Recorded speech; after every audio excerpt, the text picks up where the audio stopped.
ಬಿಡದಿ ಉಳಿಸಿ ರೈತರನ್ನ ರಕ್ಷಿಸಿ ನಮ್ಮ ಭೂಮಿ ನಮ್ಮ ಹಕ್ಕು ಜೆಡಿಎಸ್ ಬಿಜೆಪಿ ಪಾದಯಾತ್ರೆಗೆ ಇವತ್ತು ಆನೆಬಲ ಬಂದಿದೆ. ಸದ್ಯ ನಾನೀಗ ಬಿಡದಿ ಸರ್ಕಲ್ ಬಳಿ ಇದ್ದೀನಿ. ಇವತ್ತಿನ ಪಾದಯಾತ್ರೆಯಲ್ಲಿ ಜೆಡಿಎಸ್ ವರಿಷ್ಠ ದೇವೇಗೌಡರು ಕೂಡ ಪಾಲ್ಗೊಂಡಿದ್ದಾರೆ. ದೃಶ್ಯಾವಳಿಗಳಲ್ಲೂ ಕೂಡ ನಮಗೆ ತೋರಿಸ್ತಾ ಹೋಗ್ತೀನಿ. ಬಿಡದಿ ಸರ್ಕಲ್ನಿಂದ ಇವತ್ತು ಈ ಪಾದಯಾತ್ರೆ ಎರಡನೇ ದಿನದ ಪಾದಯಾತ್ರೆ ಆರಂಭ ಆಗುತ್ತೆ. ದೇವೇಗೌಡರು ಮಾತಾಡ್ತಾ ಇದ್ದಾರೆ, ಜೆಡಿಎಸ್ ವರಿಷ್ಠರು. ಈ ಮೂಲಕ ಬಿಡದಿ ಭಾಗದ ರೈತರಿಗೆ ಅಥವಾ ಬೈರಮಂಗಲ ಗ್ರಾಮದ ರೈತರಿಗೆ ಆನೆಬಲ ಬಂದಂತಾಗಿದೆ. ಇವತ್ತಿನ ಪಾದಯಾತ್ರೆ ಸುಮಾರು 17 ಕಿಲೋಮೀಟರ್ ಸಾಗುತ್ತೆ. ಸುರೇಶ್ ಬಾಬು ಕೂಡ ಇದ್ದಾರೆ, ಜೆಡಿಎಸ್ ನಾಯಕ ನಿಖಿಲ್ ಕುಮಾರಸ್ವಾಮಿ ಅವರಿದ್ದಾರೆ, ಕುಮಾರಸ್ವಾಮಿ ಅವರಿದ್ದಾರೆ, ಜೆಡಿಎಸ್ ವರಿಷ್ಠ ದೇವೇಗೌಡರು ಇದ್ದಾರೆ, ಹಾಗೆ ಎಲ್ಲ ಪ್ರಮುಖ ನಾಯಕರು ಕೂಡ ಭಾಗಿಯಾಗಿದ್ದಾರೆ. ದೃಶ್ಯಾವಳಿಗಳಲ್ಲಿ ಕೂಡ ನೋಡ್ಬೋದು. ಬಿಡದಿ ಸರ್ಕಲ್ನಲ್ಲಿ ಇವತ್ತು ಪೊಲೀಸ್ ಜಮಾವಣೆ ಆಗಿದೆ. ಎಲ್ಲೆಡೆ ನೀವು ಬಿಡದಿಯಿಂದ ಹಿಡಿದು ಅಪ್ ಟು ಬೆಂಗಳೂರುವರೆಗೂ ಕೂಡ ಪೊಲೀಸರನ್ನ ಇವತ್ತು ನಿಯೋಜನೆ ಮಾಡಿದ್ದಾರೆ ರಾಜ್ಯ ಸರ್ಕಾರದವರು. ಎಲ್ಲೆಡೆ ಹಸಿರು ಟೊಪ್ಪಿಗಳು, ಹಸಿರು ಸಾಲು ರಾರಾಜಿಸ್ತಾ ಇದೆ.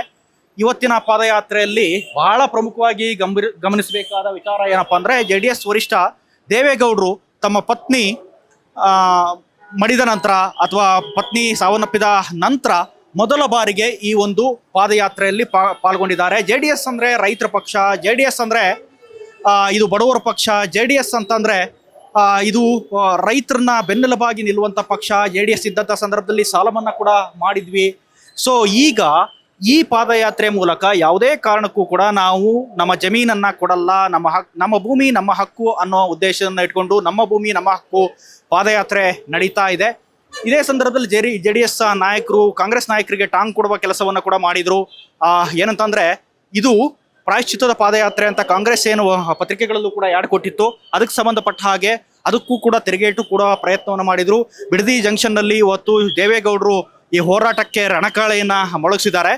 ಇನ್ನೊಂದು ಬಹಳ ಗಮನಿಸಬೇಕಾದ ವಿಚಾರ ಏನಪ್ಪಾ ಅಂತಂದ್ರೆ, ಇಲ್ಲಿ ಜೆಡಿಎಸ್ ನಾಯಕರೇ ಹೆಚ್ಚಾಗಿ ಕಾಣಿಸ್ತಾರೆ ಹೊರತು ಬಿಜೆಪಿ ನಾಯಕರುಗಳು ಅಷ್ಟಾಗಿಲ್ಲ. ನಿನ್ನೆ ಅಶೋಕ್ ಅವರು ಒಂದು ದಿನ ಸಾಂಕೇತಿಕವಾಗಿ ಬಂದು ಹೋಗಿದ್ದನ್ನ ಹೊರತುಪಡಿಸಿದ್ರೆ ಬಿಜೆಪಿ ನಾಯಕರ ಅನುಪಸ್ಥಿತಿ ಇಲ್ಲಿ ಕಾಣಿಸ್ತಾ ಇದೆ. ವಿಜೇಂದ್ರ ಇರ್ಬೋದು, ಅಶ್ವಥ್ ನಾರಾಯಣ್ ಇರ್ಬೋದು, ಸುನಿಲ್ ಕುಮಾರ್ ಇರ್ಬೋದು, ಯಡಿಯೂರಪ್ಪನವ್ರು ಇರ್ಬೋದು, ಯಾರೂ ಕೂಡ ಈ ಹೋರಾಟಕ್ಕೆ ಇವತ್ತು ಕೈ ಜೋಡಿಸಿಲ್ಲ ಅನ್ನೋದು ಇಲ್ಲಿ ಕೆಲವರು ನಾಯಕರುಗಳು ಮುಖಂಡರುಗಳು ಮಾತನಾಡ್ತಾ ಇರುವಂತ ಒಂದು ಮಾತಾಗಿದೆ, ಸಹಜ ಮಾತಾಗಿದೆ.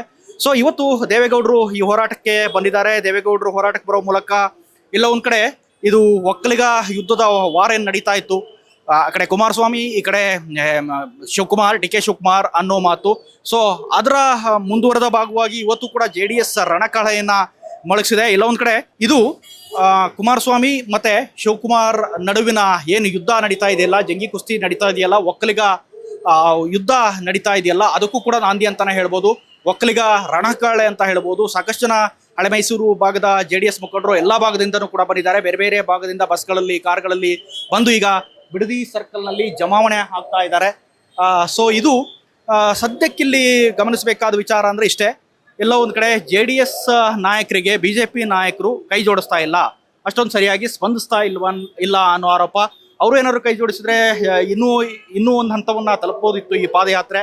ಆದ್ರೆ ಈಗ ಜೆಡಿಎಸ್ ನಾಯಕರು ಹೆಚ್ಚಾಗಿ ಕಾಣಿಸ್ತಾ ಇದ್ದಾರೆ ಈ ಪಾದಯಾತ್ರೆಯಲ್ಲಿ. ಬಿಜೆಪಿ ಬಾವುಟಗಳಾಗ್ಲಿ, ಬಿಜೆಪಿಯ ಯಾವುದೇ ನಾಯಕರಾಗ್ಲಿ ಇಲ್ಲಿ ಕಾಣಿಸ್ತಾ ಇಲ್ಲ. ಜೆಡಿಎಸ್ನ ಎಲ್ಲ ಪ್ರಮುಖ ನಾಯಕರಿದ್ದಾರೆ. ಎ ಮಂಜು ಇದ್ದಾರೆ, ಸುರೇಶ್ ಬಾಬು ಇದ್ದಾರೆ, ಸೊ ಎಸ್ ಟಿ ಮಂಜುನಾಥ್ ಇದ್ದಾರೆ, ದೇವೇಗೌಡರು ಇದ್ದಾರೆ, ನಿಖಿಲ್ ಕುಮಾರಸ್ವಾಮಿ ಇದ್ದಾರೆ, ಶರವಣ ಇದ್ದಾರೆ. ಸೊ ಎಲ್ಲ ಪ್ರಮುಖ ನಾಯಕರು ಜೆಡಿಎಸ್ನವರು ಕಾಣ್ತಾ ಇದ್ದಾರೆ ಹೊರತು ಬಿಜೆಪಿ ನಾಯಕರುಗಳು ಅಷ್ಟಾಗಿಲ್ಲಿ ಕಾಣಿಸ್ತಾ ಇಲ್ಲ. ಇವತ್ತು ಪಾದಯಾತ್ರೆ ಈಗ ಇನ್ನು ಕೆಲವೇ ಕ್ಷಣಗಳಲ್ಲಿ ಆರಂಭ ಆಗಿ 17 ಕಿಲೋಮೀಟರ್ ಸಾಗುತ್ತೆ. ಕ್ಯಾಮರಾ ಪರ್ಸನ್ ನಂದೀಶ್ ಜೊತೆ ಜಗದೀಶ್, ಸುಮನ್ ಟಿವಿ, ಬೆಂಗಳೂರು.